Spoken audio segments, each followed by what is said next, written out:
আল্লাহ সুবহানাহু ওয়া তাআলা রাত দিয়ে দিনকে আচ্ছাদিত করেন এবং দিন দিয়ে রাতকে আচ্ছাদিত করেন। এখানে আরবি শব্দটা হচ্ছে কাওয়ারা, যার অর্থ আচ্ছাদিত করা বা পেঁচানো। তাই কোরআন বলছে আল্লাহ সুবহানাহু ওয়া তাআলা আচ্ছাদিত করেন বা আবরণ দেন রাত্রি দ্বারা দিনের উপর এবং দিন দ্বারা রাত্রিকে আচ্ছাদিত করেন। পেঁচানো, কাওয়ারা শব্দটা ব্যবহৃত হয় মাথায় পাগড়ি পেঁচানোকে বোঝাতে। তাই এই রাত্রি দ্বারা দিনকে আচ্ছাদন বা পেঁচানো এবং দিন দ্বারা রাত্রিকে কেবল পৃথিবী গোলাকার হলেই সম্ভব, চ্যাপ্টা হলে সেটা সম্ভব না। আল্লাহ আরো বলেন সূরা নাজিয়াত অধ্যায় নম্বর ৭৯ আয়াত নম্বর ৩০, আমি পৃথিবীকে করেছি সমতল আর পৃথিবী সৃষ্টি করেছি ডিম্বাকৃতি করে।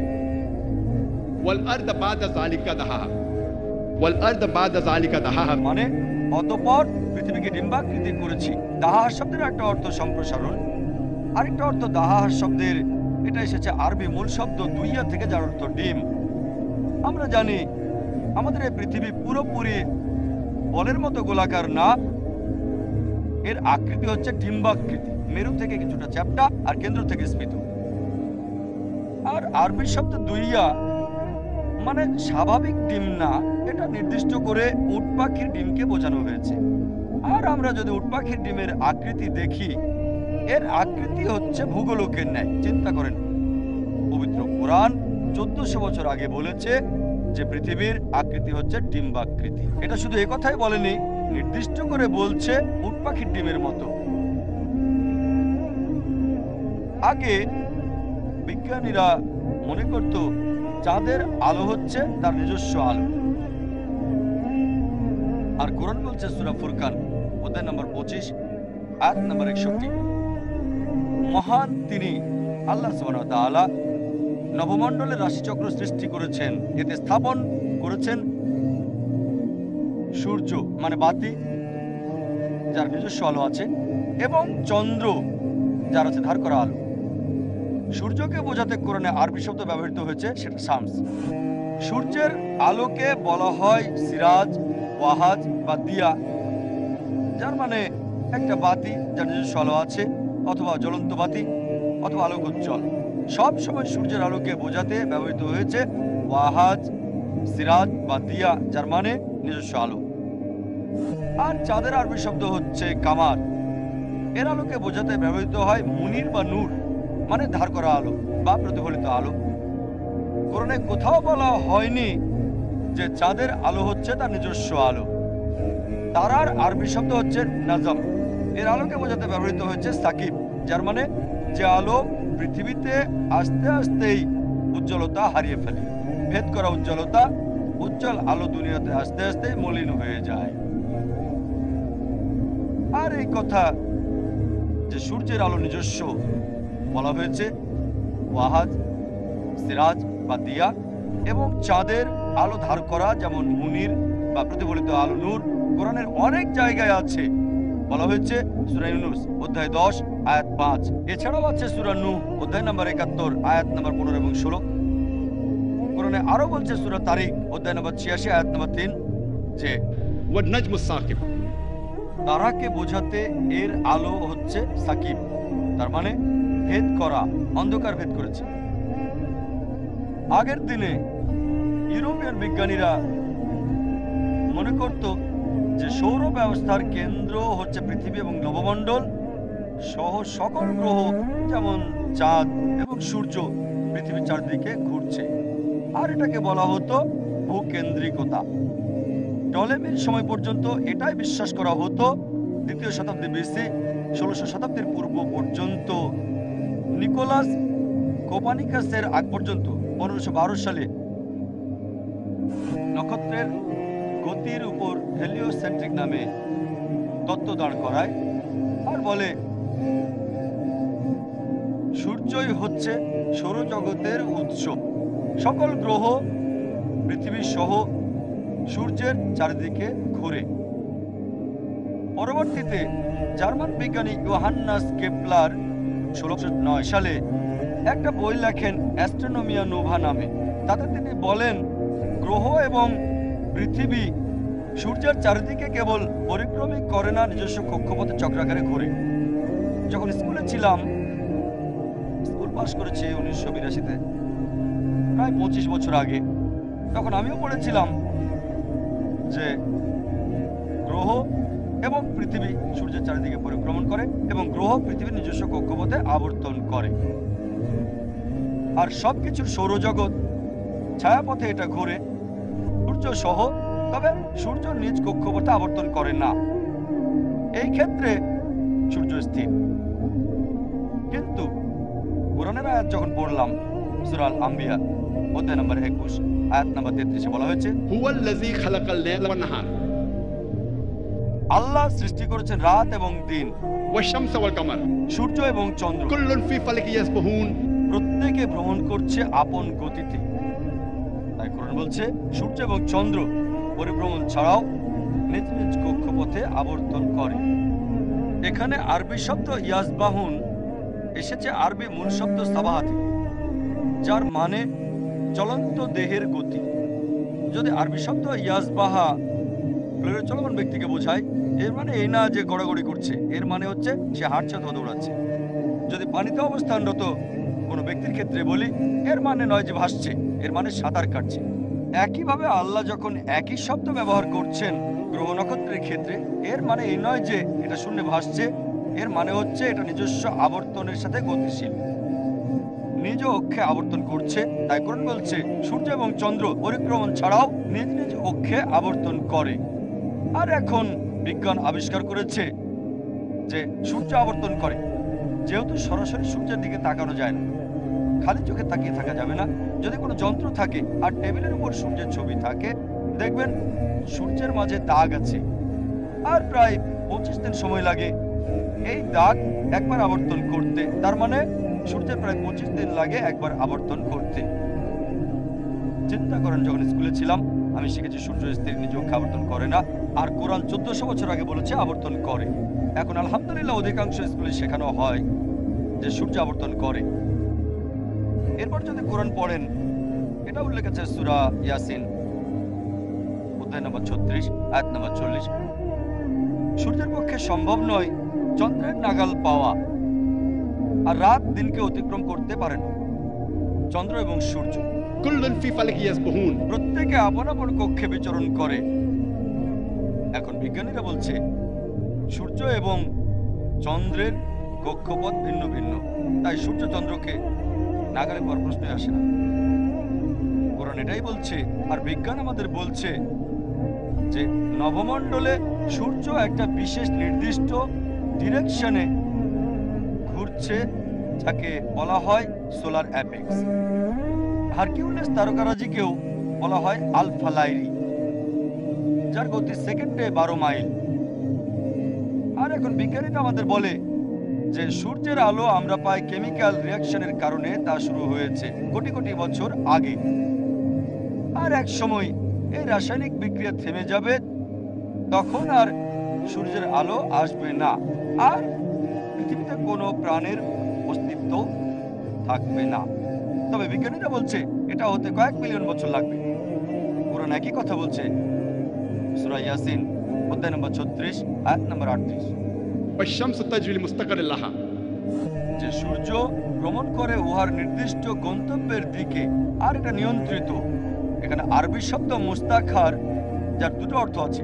একটা অর্থ সময় নির্ধারিত, আরেকটা স্থান নির্ধারিত।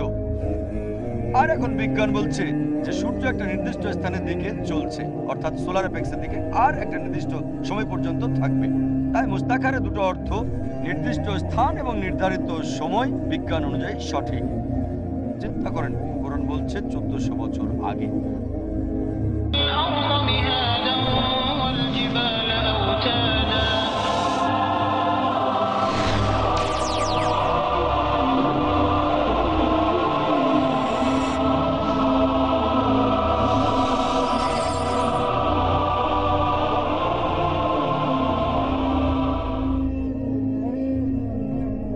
যখন স্কুলে ছিলাম আমি শিখেছি 3 ধরনের পদার্থের কথা: কঠিন, তরল এবং বায়বীয়।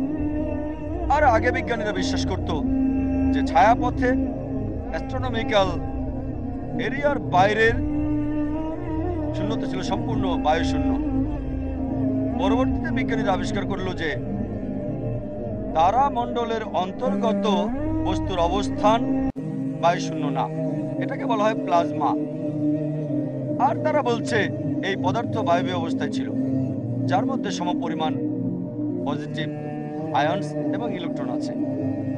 আর কোরআন এটা বলেছে 1400 বছর আগে, সূরা ফুরকান অধ্যায় নম্বর 25 আয়াত নম্বর 59। আল্লাহ সুবহানাহু ওয়া তাআলা সৃষ্টি করেছেন আকাশমণ্ডল এবং পৃথিবী এবং তাদের ভেতরের সব কিছু। তাই কোরআন বলছে আকাশমণ্ডল এবং পৃথিবীর মধ্যে পদার্থের অবস্থান আছে। আর এখন বিজ্ঞান বলছে যে এই প্লাজমাকে চতুর্থ প্রকারের পদার্থ বিবেচনা করা যেতে পারে। এখন বিজ্ঞান বলছে যে পৃথিবীর বায়ুমণ্ডল ফিল্টারের মতো কাজ করে এবং ক্ষতিকর রশ্মি প্রতিরোধ করে। সূর্য থেকে পৃথিবীতে যে রশ্মি আসে, এটা রঞ্জন রশ্মি এবং অতিবেগুনি রশ্মিকে পৃথিবীতে আসতে বাধা দেয়। আর জীবন ধারণের জন্য এটা খুবই গুরুত্বপূর্ণ। পৃথিবীর বায়ুমণ্ডলে যদি এই ফিল্টার ব্যবস্থা না থাকতো, তাহলে পৃথিবীতে কোনো জীবনের অস্তিত্ব থাকতো না। কোরআন বলছে সূরা আম্বিয়া অধ্যায় নম্বর 21 আয়াত নম্বর 32 যে আমি আকাশকে করেছি সুরক্ষিত ছাদ। আমি আকাশমণ্ডলী সৃষ্টি করেছি, আরবি শব্দ হচ্ছে সামাওয়াত। আমি আকাশমণ্ডলী সৃষ্টি করেছি, আকাশকে করেছি সুরক্ষিত ছাদ। এখন বিজ্ঞান জানতে পেরেছে এই সুরক্ষিত ছাদ ছাড়া পৃথিবীতে জীবনের কোনো অস্তিত্বই থাকতো না। 1925 সালে একজন বিখ্যাত বিজ্ঞানী নাম এডউইন হাবল, বিখ্যাত জ্যোতির্বিদ, তিনি বলেছেন যে ছায়াপথগুলো সরে আসছে, তার মানে মহাবিশ্ব সম্প্রসারিত হচ্ছে। কোরআন বলেছে 1400 বছর আগে, সূরা জারিয়াত অধ্যায় নম্বর 51 আয়াত নম্বর 47 যে আমি অবশ্যই আকাশমণ্ডলের প্রশস্তকারী। আরবি শব্দ মুসিউন মানে সম্প্রসারণ বা সম্প্রসারণশীল মহাবিশ্ব। আর কোরআন বলেছে 1400 বছর আগে যে মহাবিশ্ব সম্প্রসারণশীল, যা আমরা জেনেছি সম্প্রতি 80 বছর আগে বা 90 বছর আগে। স্টিফেন হকিং এর মত অনুযায়ী, খুবই বিখ্যাত বিজ্ঞানী, তার একটা বই the brief story of time, তিনি বলেছেন যে মহাবিশ্বের সম্প্রসারণ আবিষ্কার হচ্ছে এই শতাব্দীর সবচেয়ে সেরা আবিষ্কার, যা কোরআন উল্লেখ করেছে 1400 বছর আগে। হয়তো সন্দেহবাদীরা, কিছু অমুসলিমরা বলবে যে এটা আর এমন কি যে কোরআন জ্যোতির্বিদ্যা নিয়ে বলছে, কারণ আরবরা সে সময় জ্যোতির্বিদ্যায় অনেক পারদর্শী ছিল। আমি তাদের কথা একমত যে আরবরা জ্যোতির্বিদ্যায় পারদর্শী ছিল, তবে তাদের মনে করিয়ে দিতে চাই কোরআন নাজিল হওয়ার 100 বছর পরে আরবরা তখন জ্যোতির্বিদ্যায় উন্নতি করেছিল। তাই বলা যায় যে তারা কোরআন থেকে জ্যোতির্বিদ্যার জ্ঞান পেয়েছিল, অন্য কিছু থেকে নয়। আর জ্যোতির্বিদ্যার অনেক কিছুই কোরআনে উল্লেখ আছে যেগুলো আরবরা জানতো না, আমরা জানলাম সম্প্রতি। পদার্থবিদ্যার ক্ষেত্রে কয়েকশো বছর আগে একটা থিওরি ছিল অ্যাটমবাদ নামে। এটা দিয়েছিল গ্রিকরা, বিশেষ করে ডেমোক্র্যাটসরা, প্রায় 2300 বছর আগে। আর অ্যাটমবাদ এই থিওরি অনুযায়ী পরমাণু হচ্ছে পদার্থের সবচেয়ে ক্ষুদ্র অংশ। আর এটা আরবরাও জানতো। পরমাণুর আরবি শব্দ, আরবিতে বলা হয় জাররা। আরবরাও একমত ছিল পদার্থের ক্ষুদ্রতম অংশের ব্যাপারে, যে জাররা হচ্ছে সবচেয়ে ক্ষুদ্র। কোরআন যদি পড়েন, কোরআনও বলছে পরমাণুর ব্যাপারে। এখন বিজ্ঞান উন্নত হয়েছে, পদার্থবিদ্যার ক্ষেত্রে আমরা একমত যে পরমাণু পদার্থের ছোট্ট অংশ, আরো উপাদান এতে বিদ্যমান আছে, তবে পরমাণুকেও ভাগ করা যায়। তার মানে কি কোরআন সেকেলে? কোরআন বলছে সূরা সাবা অধ্যায় নম্বর 34 আয়াত নম্বর 3 এবং সূরা ইউনুস অধ্যায় নম্বর 10 আয়াত নম্বর 61 যে যখন তারা বলে, মানে অবিশ্বাসীরা, যে কিয়ামত কখনো আসবে না, তাদের বলো অবশ্যই তা আসবে, প্রভুর শপথ যিনি অদৃশ্য সম্পর্কে জ্ঞাত, আর তার অগোচরে নাই অনুপরিমাণ কোনো কিছুই। আর পরমাণুর চেয়ে ছোট বা বড় কোনো কিছুই তার জ্ঞানের বাইরে না, বরং এই সবকিছু লিপিবদ্ধ আছে সুস্পষ্ট কিতাবে। তাই কোরআন বলছে যে আল্লাহ অদৃশ্য সম্পর্কে জ্ঞাত। অণু পরমাণু সবই তার জ্ঞানের অধীন। পরমাণুর চেয়ে ছোট বা বড় সবই সুস্পষ্টভাবে লিপিবদ্ধ আছে। তাই কোরআন 1400 বছর আগে বলছে যে পরমাণুর চেয়েও ক্ষুদ্র পদার্থ আছে, যা বিজ্ঞান আবিষ্কার করেছে সম্প্রতি। পানি বিজ্ঞানের ক্ষেত্রে পানিচক্রের ব্যাপারে আমরা স্কুলে পড়েছি। স্কুলে যে পানিচক্রের কথা শিখেছি তা প্রথম বর্ণনা করেন 1580 সালে স্যার বার্নার্ড প্যালিসি। স্কুলে শিখেছি যে সমুদ্র থেকে পানি বাষ্প হয়, তারপর সেই পানি মেঘ হয়, মেঘ চলাচল করে, উপরে ওঠে, জমা হয়, তারপর বৃষ্টি হয়ে ঝরে পড়ে, আবার সমুদ্রে ফিরে যায়। এভাবে পানিচক্র সম্পন্ন হয়। আগের দিনে 7ম শতাব্দী বিসিতে থলেস অফ মিলেটাস বলেছেন সমুদ্র থেকে পানিকে বাতাস তুলে নেয়, পরে তা বৃষ্টি হয়ে পড়ে। মানুষ জানতো না কিভাবে বৃষ্টি হয়। 7ম শতাব্দী বিসিতে থলেস অফ মিলেটাস বলেছেন সমুদ্রের পানিকে বাতাস তুলে নেয় আর বৃষ্টি হয়ে তা নিচে পড়ে। লোকজন জানতো না মাটির নিচের পানি কোথা থেকে আসে। এমনকি প্লেটোর সময়ও লোকজন মনে করত যে বৃষ্টি হওয়ার পর গোপন পথে পানি সমুদ্রে চলে যেত, যেটাকে বলা হয় তারতারাস। লোকজন জানতো না মাটির নিচের পানির উৎস কি, তাই তারা ভাবতো যে এই পানিতে বাতাসের চাপ যেটা পানিকে নিয়ে আসে। এমনকি 1700 শতাব্দীর পরও লোকজন এবং বিজ্ঞানী ডেসকার্টিস এমনটাই মনে করতেন। 19 শতকে লোকজন অ্যারিস্টটলের তত্ত্বে বিশ্বাস করত যে পৃথিবী থেকে পানি বাষ্প হয় এবং পর্বতে গিয়ে জমা হয়, আর এটাই পানির উৎস। এখন আমরা জানি মাটির নিচের পানির উৎস হচ্ছে বৃষ্টির পানির ক্ষরণ। আল্লাহ কোরআনে বলেন, সূরা জুমার অধ্যায় নম্বর 39 আয়াত নম্বর 21, তুমি কি দেখো না আল্লাহ সুবহানাহু ওয়া তাআলা আকাশ থেকে বৃষ্টি বর্ষণ করেন আর ভূমিতে নির্ঝররূপে প্রবাহিত করেন এবং মাটিকে উপযুক্ত করেন বিবিধ বর্ণের ফসল উৎপন্ন করার মতো করে। কোরআন বলছে সূরা রুম অধ্যায় নম্বর 30 আয়াত নম্বর 24, আল্লাহ আকাশ থেকে বৃষ্টি দেন এবং ভূমিকে এর মৃত্যুর পর পুনরুজ্জীবিত করেন। কোরআন বলছে সূরা মুমিনুন অধ্যায় নম্বর 23 আয়াত নম্বর 18, আমি আকাশ থেকে বাড়ি বর্ষণ করি, একে আমি সংরক্ষণ করি এবং আমি অপসারিত করতে সক্ষম। কোরআন বলছে সূরা হিজর অধ্যায় নম্বর 15 আয়াত নম্বর 22 যে আমি বৃষ্টি সঞ্চারিত বাতাস প্রেরণ করি। এখানে আরবি শব্দটা হচ্ছে লাওয়াখি। এর এক বছরের লেখা মূল শব্দ লাখি থেকে, যার অর্থ উৎপাদনশীল, মানে উৎপাদনে সক্ষম। আমি বাতাস সৃষ্টি করি, আমি বাতাসের সৃষ্টি করি উৎপাদনের জন্য, তারপর আকাশ থেকে বৃষ্টি ছড়াই। আর এখন বিজ্ঞান আমাদের বলছে যে বাতাস বৃষ্টির উপাদান নিয়ে যায় এবং মেঘের সৃষ্টি করে। দ্বিতীয় পর্যায়টা হচ্ছে মেঘ এগুলো একত্রিত হয় এবং বিজলি চমকায় আর আকাশ থেকে বৃষ্টি ছড়ে। পানি বিজ্ঞান এবং পানিচক্র নিয়ে একই কথা বলা হয়েছে সূরা নূর অধ্যায় নম্বর 24 আয়াত নম্বর 43, আল্লাহ সঞ্চালিত করেন মেঘমালাকে, তারপর একত্রিত করেন এবং তাদেরকে পুঞ্জীভূত করেন, তারপর আকাশ থেকে বৃষ্টি ছড়ান। কোরআন বলছে সূরা রুম অধ্যায় 30 আয়াত 48 যে আল্লাহ মেঘমালাকে সঞ্চালিত করেন, তারপর আকাশে ছড়িয়ে দেন এবং আকাশ থেকে বৃষ্টি বর্ষণ করেন। কোরআন পানিচক্র সম্পর্কে বিস্তারিত বলছে। কোরআন বলছে সূরা তারিক অধ্যায় নম্বর 86 আয়াত নম্বর 11, والسماء ذات الرجع শপথ আসমানের যা ধারণ করে বৃষ্টি। আকাশ বা নবমণ্ডল সুরক্ষিত ছাদের মতো কাজ করা ছাড়াও মানুষের জন্য ক্ষতিকর রশ্মি শূন্যে ফিরিয়ে দেওয়া ছাড়াও এটা পানির বাষ্পকে ফিরিয়ে দেয়, যে বাষ্প সমুদ্র থেকে আকাশে যায় সেটা আবার পৃথিবীতে ফিরিয়ে দেওয়া হয়। আর কোরআন বলছে সূরা নূর অধ্যায় 24 আয়াত 43 যে তিনি আকাশ থেকে বৃষ্টি বর্ষণ করেন পুঞ্জীভূত মেঘমালা থেকে।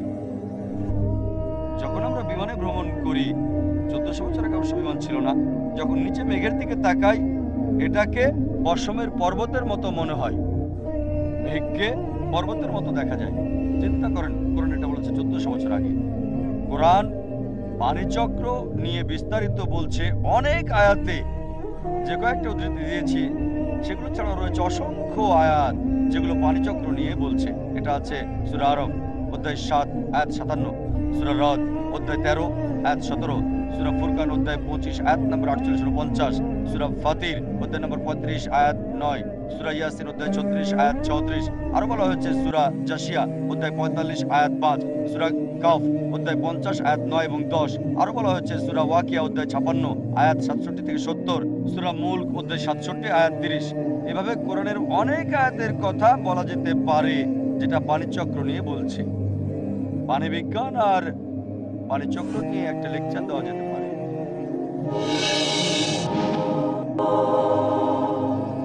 এখন ভূতত্ত্বের ক্ষেত্রে ভূতত্ত্ববিদরা আমাদের বলে যে পৃথিবীর পুরুত্ব যেখানে আমরা বাস করি প্রায় 3750 মাইল। সবচেয়ে গভীরের স্তর তরল এবং গরম, যেখানে প্রাণের অস্তিত্ব অসম্ভব।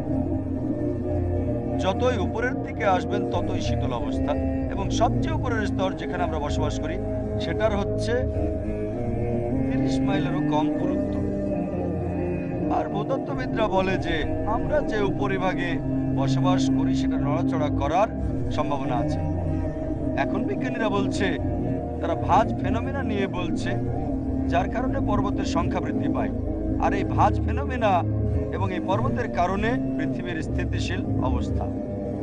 কোরআন বলছে সূরা নাবা অধ্যায় নম্বর 78 আয়াত 6 ও 7, আমি পৃথিবীকে সমতল করে সৃষ্টি করেছি والجبال أوتادا আর পর্বত সমূহকে করেছি খুঁটি। আরবি শব্দ আওতাদ মানে খুঁটি বা তাঁবুর খুঁটি। যেভাবে মাটিতে তাঁবু তৈরি করি, খুঁটির শুধু একটু অংশ দেখা যায়, বেশিরভাগ অংশই থাকে মাটির নিচের দিকে। সুতরাং কোরআন বলছে পর্বতগুলো তাঁবুর খুঁটির ন্যায়।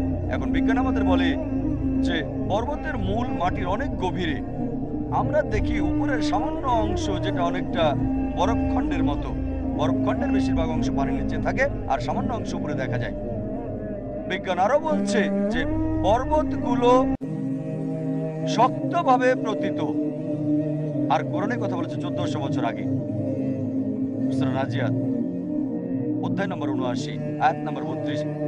এছাড়াও সূরা গাশিয়া অধ্যায় নম্বর 88 আয়াত নম্বর 19, আমি পর্বতমালাকে সুদৃঢ়ভাবে পৃথিবীতে স্থাপন করেছি। এবার ভূতত্ত্ব বিজ্ঞানের বিষয়ে যদি বলেন, দ্য আর্থ নামে একটা বই, যেটাকে ভূবিজ্ঞানের সবচেয়ে সেরা বই বিবেচনা করা হয় এবং পৃথিবীর বিভিন্ন বিশ্ববিদ্যালয়ে পড়ানো হয়। আর এই বইয়ের লেখকের নাম ফ্র্যাঙ্ক প্রেস, যিনি ইউএসএতে বিজ্ঞান একাডেমির প্রেসিডেন্ট ছিলেন এবং সাবেক মার্কিন প্রেসিডেন্ট জিমি কার্টারের উপদেষ্টা ছিলেন। তার বইয়ে লিখেছেন, পর্বতের ছবি এঁকে দেখিয়েছেন যে পর্বতের গভীর মূল রয়েছে কিলকের ন্যায়, কিলকের মতো। আর দেখিয়েছেন পর্বতের যে অংশ পৃথিবীর উপরে দেখা যায় সেটা খুবই সামান্য একটা অংশ, আর বেশিরভাগই থাকে মাটির গভীরে। তিনি আরো লিখেছেন যে পর্বত পৃথিবীকে কম্পন থেকে রক্ষা করে থাকে। আর ঠিক এই কথাটাই কোরআন বলেছে 1400 বছর আগে সূরা আম্বিয়া অধ্যায় নম্বর 21 আয়াত নম্বর 31। এছাড়াও সূরা লোকমান অধ্যায় নম্বর 31 আয়াত নম্বর 10, যে আমি পৃথিবীতে পর্বতকে সুদৃঢ়ভাবে স্থাপন করেছি, না হলে এটা নড়াচড়া করত। কোরআন নির্দিষ্ট করে বলেছে যে পর্বতের কাজ হচ্ছে পৃথিবীকে ঝাঁকুনি থেকে রক্ষা করা, যা আমরা জানলাম সম্প্রতি। আবার সমুদ্র বিজ্ঞানের ক্ষেত্রেও দেখা যায়, কোরআন বলেছে সূরা ফুরকান অধ্যায় নম্বর 25 আয়াত নম্বর 53 উল্লেখ আছে যে আল্লাহ সুবহানাহু ওয়া তাআলা দুই সমুদ্রকে মিলিতভাবে প্রবাহিত করেছেন, একটা মিঠা পানি এবং সুপেয়, অন্যটা লবণাক্ত এবং খর। যদিও তারা পাশাপাশি, তবুও রয়েছে অন্তরায়, অনতিক্রম্য ব্যবধান। একই কথা বলা হয়েছে সূরা রহমান অধ্যায় নম্বর 55 আয়াত নম্বর 19, مرج البحرين يلتقيان যে আমি পাশাপাশি দুই সমুদ্র প্রবাহিত করেছি, তারা মিলিত হয় কিন্তু মিশ্রিত হয় না, উভয়ের মাঝে রয়েছে বাধা, রয়েছে বারজাক, অনতিক্রম্য ব্যবধান। কোরআনের ব্যাখ্যাকারীরা যখন এই আয়াত বুঝতে চাইলেন, আমরা জানি যে আর আগেও জানতো যে দুই ধরনের পানি রয়েছে, মিষ্টি এবং লবণাক্ত, কিন্তু তারা এই আয়াতটা বুঝতে পারছেন না, যেটা বলছে যে দুই ধরনের পানি আছে, মিষ্টি এবং লবণাক্ত পাশাপাশি প্রবাহিত, কিন্তু মিশ্রিত না। একটা বাধা আছে, অনতিক্রম ব্যবধান, বারজাক আছে। মুফাসসিররা, কোরআনের ব্যাখ্যাকারীগণ এটা বুঝতে পারেননি। এখন বিজ্ঞানের উন্নতি হওয়ার ফলে আমরা জানলাম যে এক ধরনের পানি এক ধরনের পানি দিয়ে প্রবাহিত হলে, মিষ্টি পানি লবণাক্ত পানি দিয়ে প্রবাহিত হলে এর উপাদান হারিয়ে প্রবাহের সাথে মিশে যায়। এই ধরনের চলমান একত্র হওয়ার প্রক্রিয়াটাকে কোরআনের মতে বলা হয় বারজাক, একটা অদৃশ্য বাধা। এটা পরীক্ষা এবং যাচাই করা হলো কোরআনের এই আয়াত প্রফেসর হেগকে দেখানোর মাধ্যমে, যিনি একজন বিখ্যাত সমুদ্র বিজ্ঞানী এবং সমুদ্র বিজ্ঞানের একজন অধ্যাপক ইউএস এর কলোরাডো বিশ্ববিদ্যালয়ের। তিনি বলেছেন যা কোরআন 1400 বছর আগে বলেছে, বিজ্ঞান তা সম্প্রতি আবিষ্কার করেছে। এই বিষয়টা সরাসরি দেখতে পাবেন অন্তরীপে সাউথ আফ্রিকার কেপটাউনের দক্ষিণ অংশে, যেখানে এক ধরনের পানির উপর দিয়ে আরেক ধরনের পানি প্রবাহিত হয় আর দুই ধরনের পানির পার্থক্য ধরা পড়ে। আরেকটা কথা বলা যায়, মিশরের নীল নদের ভূমধ্য সাগর দিয়ে প্রবাহিত হওয়া সবচেয়ে ভালো উদাহরণ উপসাগরীয় স্রোত। হাজার হাজার মাইল প্রবাহিত হয়, মেক্সিকোর উপসাগর থেকে শুরু হয় আর উত্তর আমেরিকার পূর্ব দিকে যায়, সামনের দিকে যায়, তারপর পূর্ব দিকে যায় এবং ইউরোপের পশ্চিম দিকে যায়। হাজার হাজার মাইল প্রবাহিত হয়, কিন্তু তখনও তারা দুই পানি আলাদা থাকে। যদি জাহাজে করে গালফ স্রোতের দিকে যান আর তুলে আনেন বাম দিক থেকে এক বালতি পানি আর ডান দিক থেকে আরেক বালতি পানি, দেখবেন যে একটা মিষ্টি অন্যটা লবণাক্ত। এমনকি তাপমাত্রার পার্থক্য বিদ্যমান। চিন্তা করেন, কোরআন এ বিষয়ে 1400 বছর আগে বলেছে। জীববিদ্যা নিয়ে কোরআন বলছে সূরা আম্বিয়া অধ্যায় নম্বর 21 আয়াত নম্বর 30, وجعلنا من الماء كل شيء حي أفلا يؤمنون।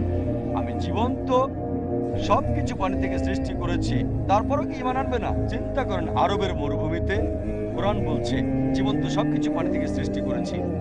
কে বিশ্বাস করত? এখন বিজ্ঞানের উন্নতিতে জানতে পেরেছি যে প্রত্যেক প্রাণীর কোষ রয়েছে, আর কোষ বেঁচে থাকে সাইটোপ্লাজমের কারণে, যার 80% হচ্ছে পানি।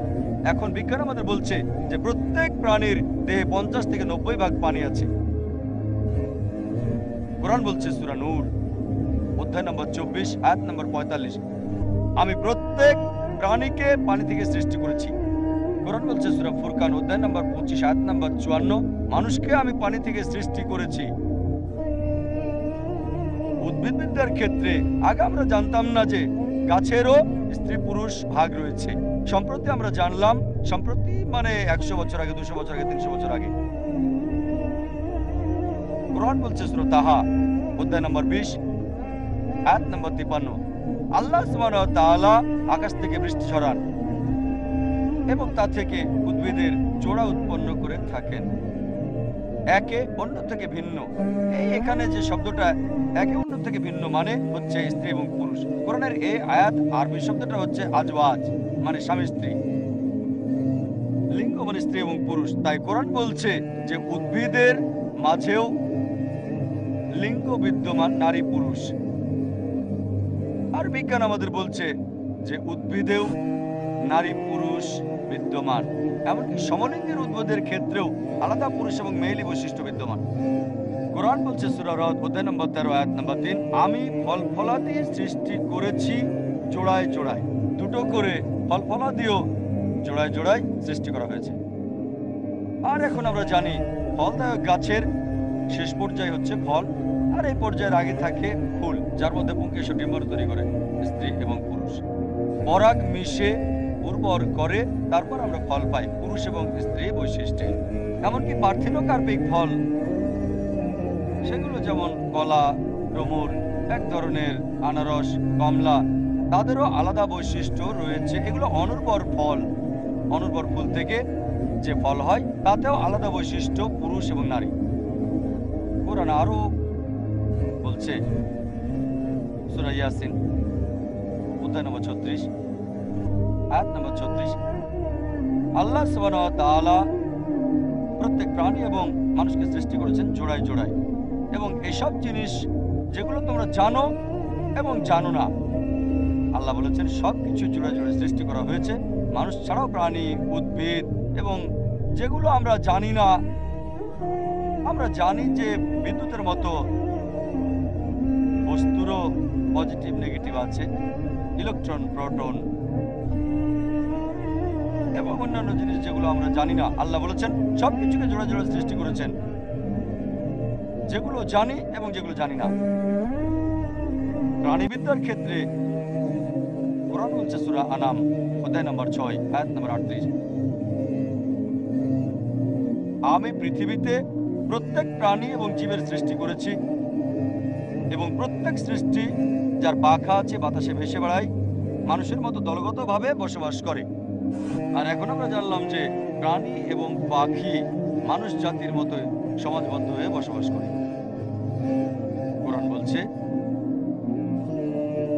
সূরা নাহল অধ্যায় নম্বর 16 আয়াত 68 এবং 69, আল্লাহ সুবহানাহু ওয়া তাআলা মৌমাছিকে শিখিয়েছেন তাদের গৃহ নির্মাণ করতে পাহাড়ে, গাছে এবং মানুষের আবাসস্থলে, এবং ফল থেকে কিছু আহার করতে এবং প্রতিপালকের সহজ পথ অনুসরণ করতে তাদের।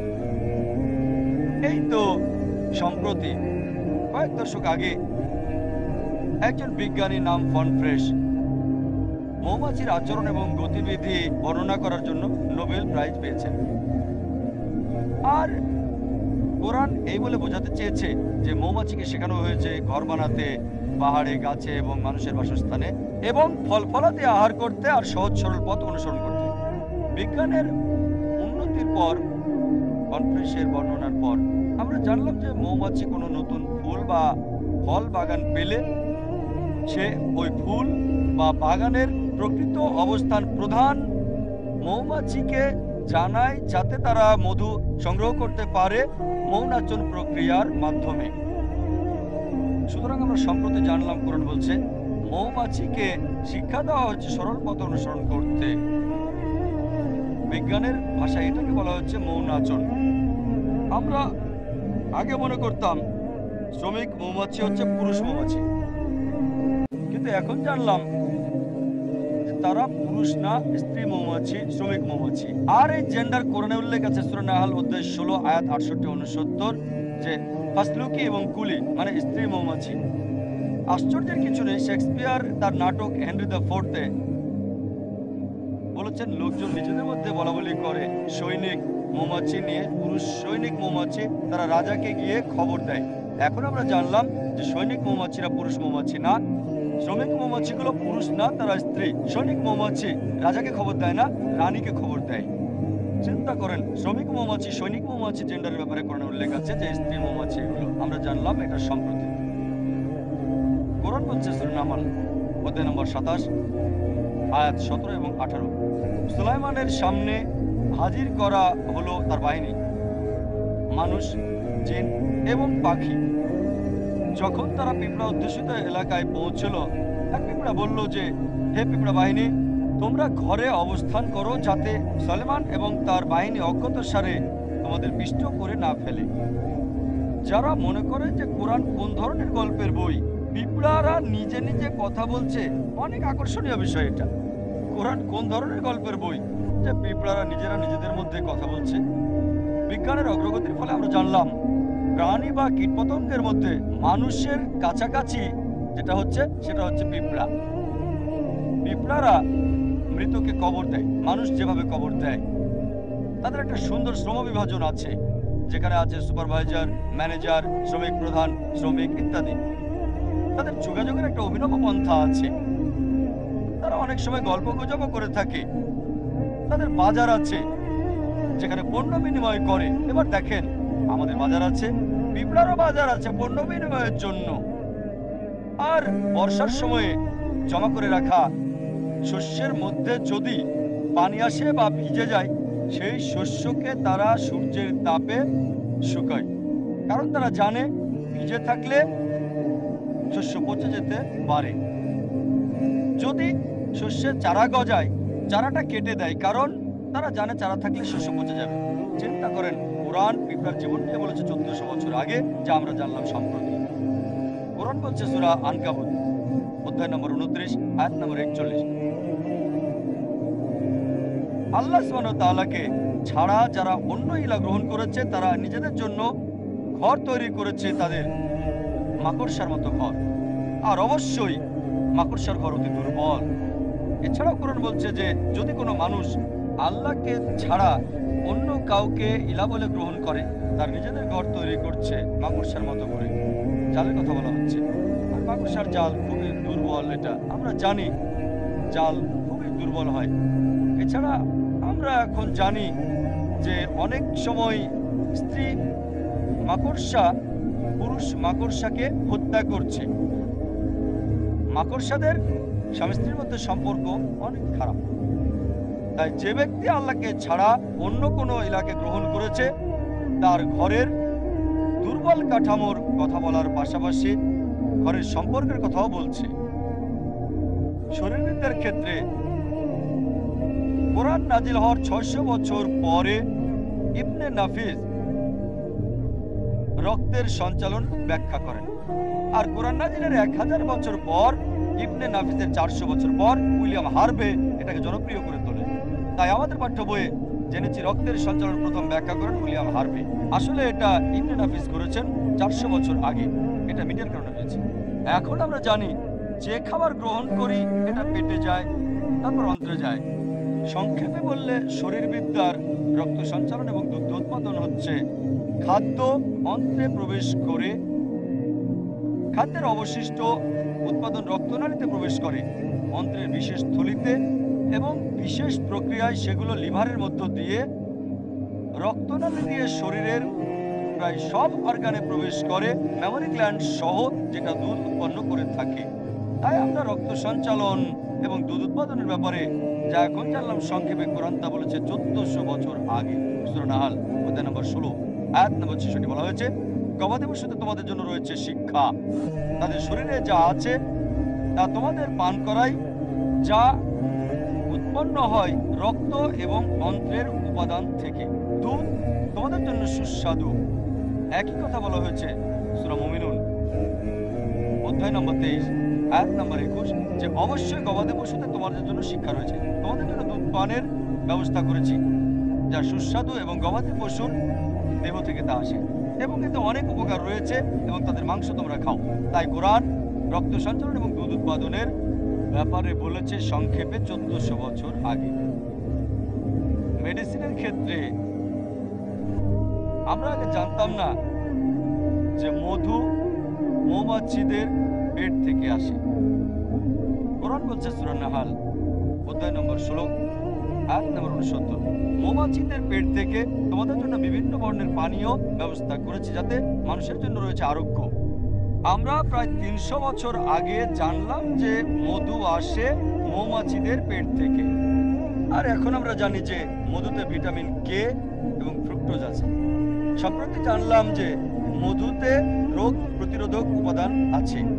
আর দ্বিতীয় বিশ্বযুদ্ধে রাশিয়ান সৈন্যরা ক্ষতস্থানে মধু ব্যবহার করত, এটা কালচে হওয়া প্রতিরোধ করে বলে। আর ক্ষতস্থানে ক্ষতিগ্রস্ত টিস্যুকে মধু লাগানোর ফলে আবার নতুন করে সতেজ করা যেত। মধুর ঘনত্বের কারণে জীবাণু এবং ব্যাকটেরিয়া ক্ষতস্থানে হতে পারে না।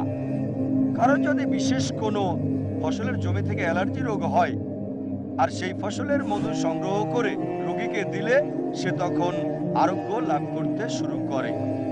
চিন্তা করে বিজ্ঞান যা সম্প্রতি আবিষ্কার করলো, কোরআন তা বলেছে 1400 বছর আগে যে মধুতে মানুষের রোগ মুক্তি আছে। ভ্রূণবিদ্যার বিষয়ে একদল ছাত্র যারা কোরআনের সকল তথ্য সংগ্রহ করে এবং হাদিসের যেগুলো বলছে ভ্রূণবিদ্যা সম্পর্কে সেগুলো নিয়ে, যেমন সূরা নাহাল অধ্যায় 16 আয়াত 43 এবং সূরা আম্বিয়া অধ্যায় 21 আয়াত 7 বলা হয়েছে, ফাসআলু আহল যিকরি ইন কুনতুম লা তা'লামুন। যদি তোমরা না জানো, যদি সন্দেহ থাকে, যে জানে তাকে জিজ্ঞেস করো। তাই আরবের এই ছাত্ররা কোরআনের আয়াত এবং হাদিসগুলো ভ্রূণবিদ্যা নিয়ে যেগুলো বলছে সেগুলোকে ইংরেজিতে অনুবাদ করে প্রফেসর কিতমুরের কাছে নিয়ে যান। প্রায় 30 বছর আগের কথা, 70 দশকের পরে। তখন প্রফেসর কিতমুর সেই সময়ের ভ্রূণবিদ্যা বিষয়ের সেরাদের একজন ছিলেন। আর তিনি ছিলেন কানাডার টরন্টো বিশ্ববিদ্যালয়ের অ্যানাটমি বিষয়ের প্রধান।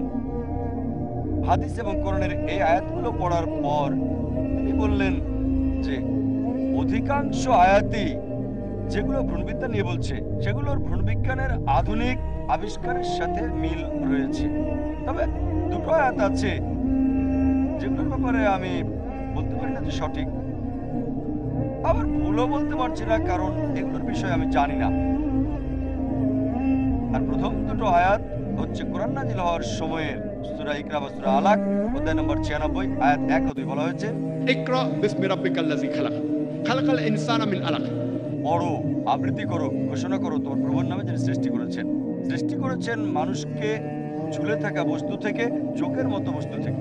তাই প্রফেসর কিথমোর বললেন, আমি জানি না মানুষের এই ভ্রূণের বিষয়ে, ভ্রূণবিদ্যা মানে মানব বিকাশ সংক্রান্ত বিদ্যা, মায়ের পেটে মানুষের প্রাথমিক অবস্থা, যেটার বিষয়ে কেউ জানতো না।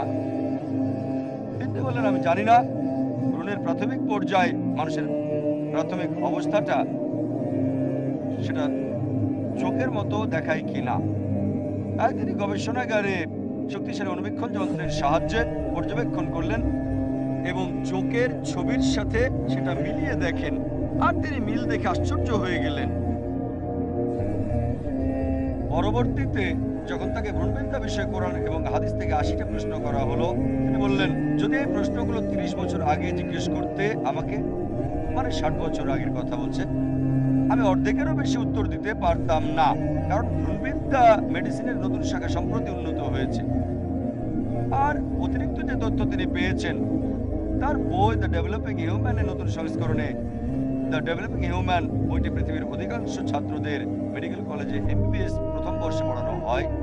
আর আমিও যখন মেডিকেল কলেজে প্রথম বর্ষে ছিলাম তখন আমরা শুধু পাশ করার জন্য ইন্দারবীর সিং এর লেখা বইটা পড়তাম। ভ্রূণবিদ্যায় বেশি নাম্বার পাওয়ার জন্য আমাদের পড়তে হতো প্রফেসর কিথমুরের দ্য ডেভেলপিং হিউম্যান। তাই প্রফেসর কিথমুর কোরআন এবং হাদিসের পাওয়া তথ্য তার বই ডেভেলপিং হিউম্যানের 3য় সংস্করণে অন্তর্ভুক্ত করেন, যেটা একক লেখকের লেখা সেরা মেডিকেল বই হিসেবে পুরস্কার পেয়েছে। পরবর্তীতে এই বইটি পৃথিবীর বিভিন্ন ভাষায় অনুবাদ করা হয়। আর প্রফেসর কিথমুর বললেন যে এই তথ্যগুলো কোরআনে কোনো মানুষের দেয়া নয়, কোরআনের রচনাকারী সর্বশক্তিমান আল্লাহ। আর তিনি বলেছেন যে তার কোনো সন্দেহ নেই মানতে যে নবী মুহাম্মদ সাল্লাল্লাহু আলাইহি ওয়াসাল্লাম ঈশ্বরের বার্তাবাহক।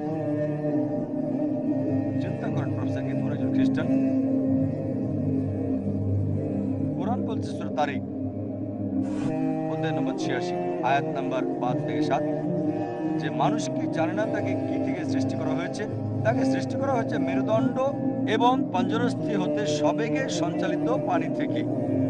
কোরআনে কথা বলে কি বোঝাচ্ছে? যে মানুষকে সৃষ্টি করা হয়েছে মেরুদণ্ড এবং পাঁজরের মধ্য থেকে সজরে বেরিয়ে আসা পানি থেকে। এখন বিজ্ঞান উন্নত হওয়ার ফলে আমরা জানতে পারলাম যে শিশু যখন মাতৃগর্ভে থাকে মানব দেহের প্রজনন অঙ্গগুলো সেসবে কিডনির নিকটবর্তী মেরুদণ্ড এবং একাদশ ও দ্বাদশ পাঁজরের হাড়ের মাঝের স্থান হতে বৃদ্ধি লাভ করে। পুরুষের ক্ষেত্রে প্রজনন অঙ্গ হচ্ছে শুক্রাশয় এবং মহিলার প্রজনন অঙ্গ ডিম্বাশয়, এবং পরবর্তীতে ভ্রূণাবস্থায় এগুলোর নিচের দিকে নেমে আসে।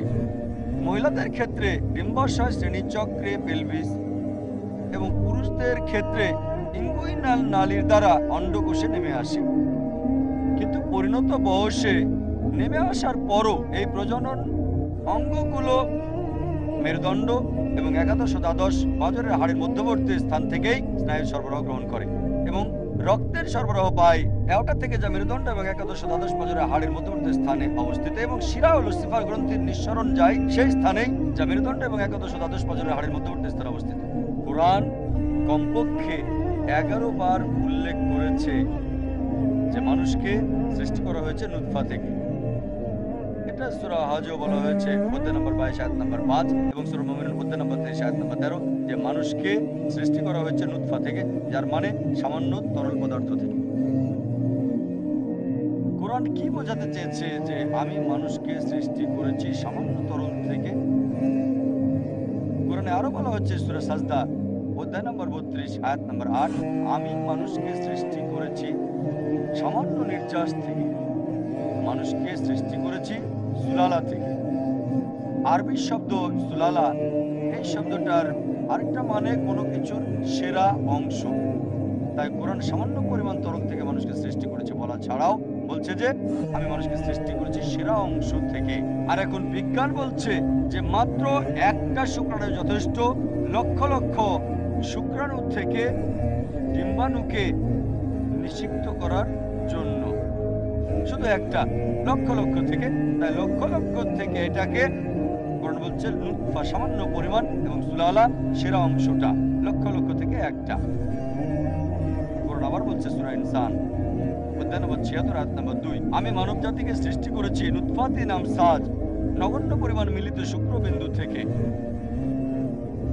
এখন বিজ্ঞান বলছে যে সন্তান জন্মদানের জন্য পুরুষ শুক্র এবং নারীর শুক্র উভয়ই সমানভাবে দায়ী।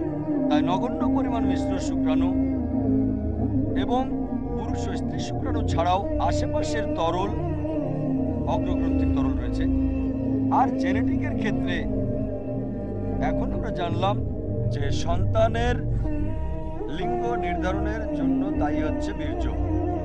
আর বিজ্ঞান আমাদের বলছে যে মানুষের মাঝে 23 জোড়া ক্রোমোজোম সন্তানের লিঙ্গ নির্ধারণ করে থাকে। যদি XX হয় তাহলে মেয়ে সন্তান, যদি YX হয় তাহলে ছেলে সন্তান। তাই বীর্যই সন্তানের লিঙ্গ নির্ধারণ করে থাকে। যদি বীর্যের X গর্ভধারণের অংশ গ্রহণ করে তাহলে কন্যা সন্তান হবে, যদি Y গ্রহণ করে তাহলে ছেলে সন্তান হবে। আর এই কথাটাই কোরআন বলছে সূরা নাজম অধ্যায় নম্বর 53 আয়াত 45 এবং 46, যে আমি মানুষকে সৃষ্টি করেছি সামান্য তরল থেকে যা স্খলিত হয়। সামান্য তরল হচ্ছে স্খলিত এবং এটা পুরুষের শুক্র। একই কথা বলা হয়েছে সূরা কিয়ামা অধ্যায় নম্বর 75 আয়াত নম্বর 37 থেকে 39, যে আমি মানুষকে সৃষ্টি করেছি সামান্য পরিমাণ বীর্য থেকে। নুতফাতুন মিন মানি ইউমনা, আমি মানুষকে সৃষ্টি করেছি নগণ্য পরিমাণ বীর্য থেকে, তারপর এটাকে জমাট বাঁধা রক্তের মতো করেছি আর নারী পুরুষ নির্ধারণ করেছি। সুতরাং কোরআন বলছে যে লিঙ্গ নির্ধারণে বীর্য দায়ী, তারা ছেলে হবে না মেয়ে হবে। আমাদের এই দেশে, বিশাল ইন্ডিয়ায়, কারণটা খুব ভালোভাবেই জানা আছে। ইন্ডিয়ায় সাধারণত অধিকাংশ লোকজন মেয়ের চেয়ে ছেলে সন্তান বেশি প্রত্যাশা করে থাকে। আর যদি কোনো মহিলা কন্যা সন্তানের জন্ম দেয়, দেখা যায় যে শাশুড়ি তখন সেই উম্মতকে দোষ দেয় যে কেন কন্যা সন্তান জন্ম দিলে। বিজ্ঞান এবং কোরআন অনুযায়ী যদি শাশুড়ি কাউকে দোষ দিতে চায়, উম্মতকে দোষ দিতে পারবে না, ছেলেকে দিতে হবে। কারণ সন্তানের লিঙ্গ নির্ধারণে পুরুষের বীর্য দায়ী, ছেলে না মেয়ে হবে। আসলে এটা আল্লাহ সুবহানাহু ওয়া তাআলার হাতে, তিনি এটা ছেলে বা মেয়ে করে থাকেন। কিন্তু শাশুড়ি যদি কাউকে দোষ দিতে চায় তবে ছেলেকেই দিতে হবে, কারণ ছেলে দায়ী সন্তান ছেলে মেয়ে হওয়ার জন্য। কোরআন বলছে সূরা জুমার অধ্যায় নম্বর 39 আয়াত নাম্বার 6, যে আমি মানুষকে এক এক করে স্তরে সৃষ্টি করেছি, 3টি অন্ধকার স্তরে। প্রফেসর কিথ মুর এ ব্যাপারে বলেছেন যে কোরআনের এই আয়াত যেটা অন্ধকারের 3টি পর্যায়ের কথা বলছে, সেটা এন্টেরিয়ার অ্যাবডোমিনাল ওয়াল, ইউটেরিন ওয়াল এবং অ্যামনিওক্লোরিনিক মেমব্রেন, যে মানুষকে 3টি অন্ধকার স্তরে সৃষ্টি করা হয়েছে। কোরআন ভ্রূণের বিভিন্ন স্তরের কথা বিস্তারিত বলছে। কোরআন বলছে সূরা মুমিনুন অধ্যায় নম্বর 23 আয়াত 12 থেকে 14, যে আমি মানুষকে সৃষ্টি করেছি মাটির নির্যাস থেকে, তারপর এটাকে রূপান্তর করি লুৎফায়, সামান্য তরল পদার্থে। তারপরে লুৎফাকে আলাকে রূপান্তর করি চোখের মতো কোনো বস্তু। তারপর আলাকাকে রূপান্তর করি মুদগায়, একটা চর্বিত দলার মতো। তারপর মুদগাকে অস্থি পাঞ্জরে করি, তারপর অস্থিকে চামড়া দ্বারা ঢেকে দিই, মানে গোস্ত। তারপর গড়ে তুলি ভিন্ন সৃষ্টি রূপে। মহান আল্লাহ কতই না উত্তম স্রষ্টা। কোরআনের এই 3 আয়াত মাতৃগর্ভে ভ্রূণের প্রাথমিক অবস্থার বিভিন্ন স্তরের কথা একেবারে বিস্তারিতভাবে বর্ণনা করেছে। প্রথমে বলছে আমি নুতফা থেকে সৃষ্টি করেছি, যে আলোচনা করলাম, সামান্য পরিমাণ তরল। তারপর নুতফাকে আলাকায় রূপান্তর, তার মানে চোখের মতো বস্তু, যাকে বললাম আমি। আর আরবি শব্দ আলাকা এর তিনটি অর্থ আছে। একটা হচ্ছে চোখের মতো বস্তু, আরেকটা অর্থ হচ্ছে ঝুলে থাকা, আর তৃতীয় অর্থ হচ্ছে জমাট বাঁধা রক্ত।